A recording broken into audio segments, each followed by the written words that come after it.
Петрушка, вечно ты с обновкой, с разодранным локтем. Достань-ка календарь.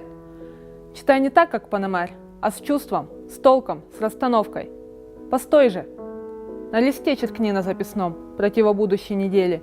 Прасковье Федоровне в дом, во вторник зван я на форели, куда как чуден создан свет. Пофилософствуй, ум скружится. То бережешься, то обед. Есть 3 часа, а 3 дни не сварится. Отметь-ка, в тот же день. Нет, в четверг я зван на погребение. Ох, род людской пришло в забвение, что всякий сам туда же должен лезть, в тот ларчик, где не стать, не сесть. Но память по себе намерен кто оставить, житьем похвальным. Вот пример. Покойник был почтенный камергер, с ключом, и сыну ключ умел доставить. Богат, и на богатой был женат, переженил детей внучат, скончался, все о нем прискорбно поминают. Кузьма Петрович, мир ему, что за тузы в Москве живут и умирают. Пиши в четверг, одно уж к одному, а может в пятницу, а может и в субботу. Я должен у вдовы, у докторши крестить. Она не родила, но по расчету, по моему, должна родить. Сказал бы я, во-первых, не блажи, имением, брат, не упрекай оплошно, а главное, поди-ка, послужи.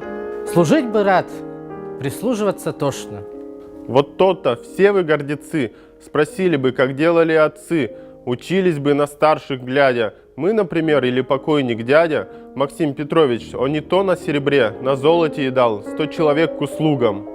Весь в орденах, езжал-то вечно цугом, век при дворе, да при каком дворе? Тогда не то, что ныне, при государыне служил, Екатерине. А в те поры все важны, в 40 пут. Раскланяйся, тупеем не кивнут.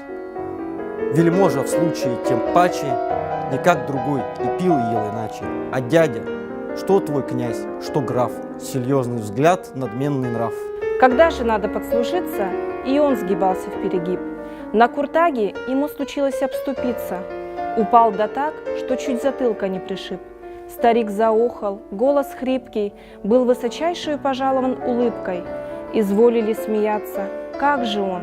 Привстал, оправился, хотел отдать поклон, упал вдруг горять, уж нарочно, а хохот пущий, он и в третий так же точно. А как по-вашему? По-нашему смышлен.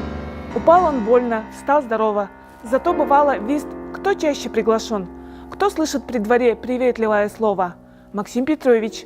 Кто пред всеми знал почет? Максим Петрович. Шутка. В чины выводит кто и пенсии дает. Максим Петрович. Да, вы нынешние нутка. И точно начал свет глупеть. Сказать вы можете, вздохнувши, как посравнить да посмотреть век нынешний и век минувший. Свежо предание, а верится с трудом.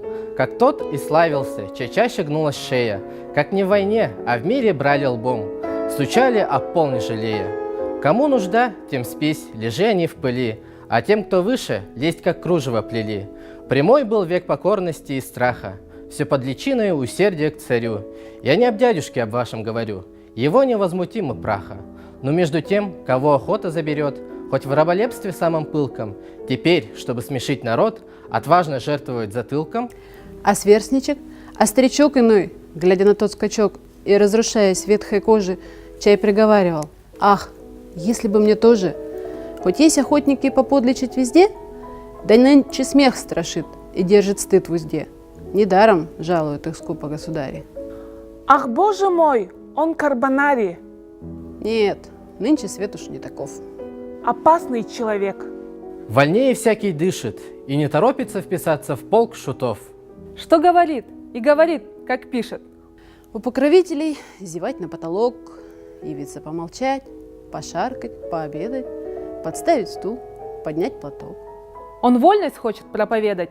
Кто путешествует, в деревне кто живет. Да он властей не признает. Кто служит делу, а не лицам. Строжайше б запретил я этим господам на выстрел подъезжать к столицам. Я, наконец, вам отдых дам. Терпения мочи нет, досадно. Ваш век бранил я беспощадно, предоставляю вам во власть. Откиньте часть, хоть нашим временам в придачу. Уж так и быть, я не поплачу. И знать вас не хочу, разврата не терплю.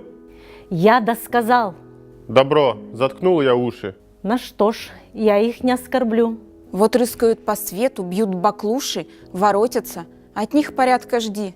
Я перестал. Пожалуй, пощади. Длить споры не мое желание. Хоть душу отпусти на покаяние.